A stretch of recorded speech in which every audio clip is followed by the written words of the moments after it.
And yesterday, as you all know, we celebrated 6 months of the Trump administration.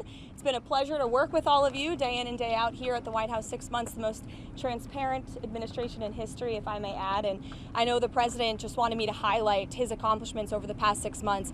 As you all remember, because you all covered it on the campaign trail, the president really promised the American people many things. But at the top of that list was to defeat the Biden inflation crisis and to secure our border and our homeland. And I think you've all seen in 6 months' time, the president has delivered on those two core campaign promises. Inflation is now running at a 2.1% annual rate.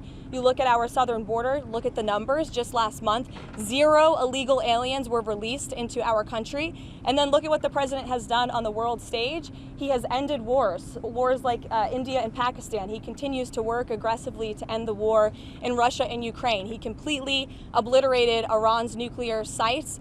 He has continued to hopefully negotiate a ceasefire between Israel and Gaza to end that conflict and release all of the hostages. We've seen many of the hostages released as a result of this president's efforts. And this president is working around the clock every day to deliver on the promises he made. You also look at some of the cultural issues, to abolish DEI from our federal government and our military, to effectively end men and women's sports, which is a huge common sense policy that the American people support. And then if you look at the president's strong executive orders that have effectively ended the chemical castration of young children in our country. Just today, Washington, D.C. Children's Hospital in this city has announced they are no longer going to be prescribing puberty blockers to minors. This is a huge win for America and our children. There's certainly more work to do, and the president is doing it right now, and he will continue for the next 3.5 years. But certainly we've accomplished so much in just 6 months, and I'm happy to take some questions. Go ahead. Was the president serious, or was he joking this weekend when he said he might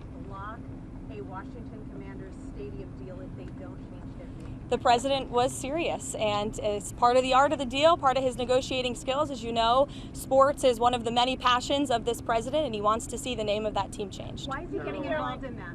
Why does he see that as part of his purview? I think you've seen the president gets involved in a lot of things that most presidents have not. He's a non-traditional president. He likes to see results on behalf of the American people. And if you actually poll this issue with sports fans across the country and even in this city, people actually do support the president's position on this and the name change. Michael. Thank you, Karoline. Michael, go ahead, and then Mary, you can go. Thank you, Karoline. What's the White House's reaction to Senator Chuck Grassley today releasing the formerly classified Clinton annex showing that the Comey-led FBI failed to fully investigate Hillary Clinton's use of a private email server, also failed to really look into thumb drives with potential national security risks on them, and emails from President Obama?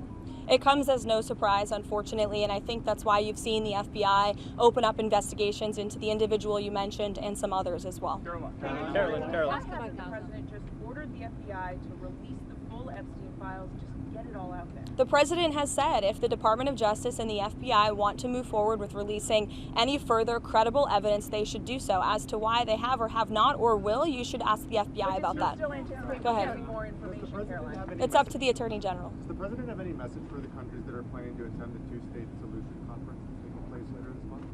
I'm not quite sure he has a particular message for those countries. I think the president's message on this conflict we've seen in the Middle East taking place for far too long that has become quite brutal, especially in recent days. You've seen reports of more people dying. The president never likes to see that. He wants the killing to end, and he wants to negotiate a ceasefire in this region. He wants to see all of the hostages released from Gaza. That has been a top priority for this president. Within this 6 months, we have seen many of the hostages released, including the last living American hostage, Edon Alexander, which was a result of this administration's diplomatic efforts and approach to ending this conflict. And again, this is another conflict that the president inherited from the previous administration, who was so weak and incompetent, it led to so much chaos and death around the world, but this president is focused on solving it. Kelly, go ahead. Thank you. So at 6 months, the president is also experiencing some pushback from members of his own MAGA base, especially on the matter of the Jeffrey Epstein files. Is the president satisfied that his own supporters are not heeding his call to let it go and to move on?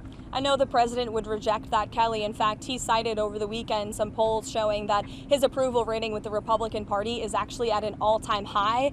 He's polling 90 to 95% amongst Republicans right now. That's higher than any Republican president or any leader of this party ever.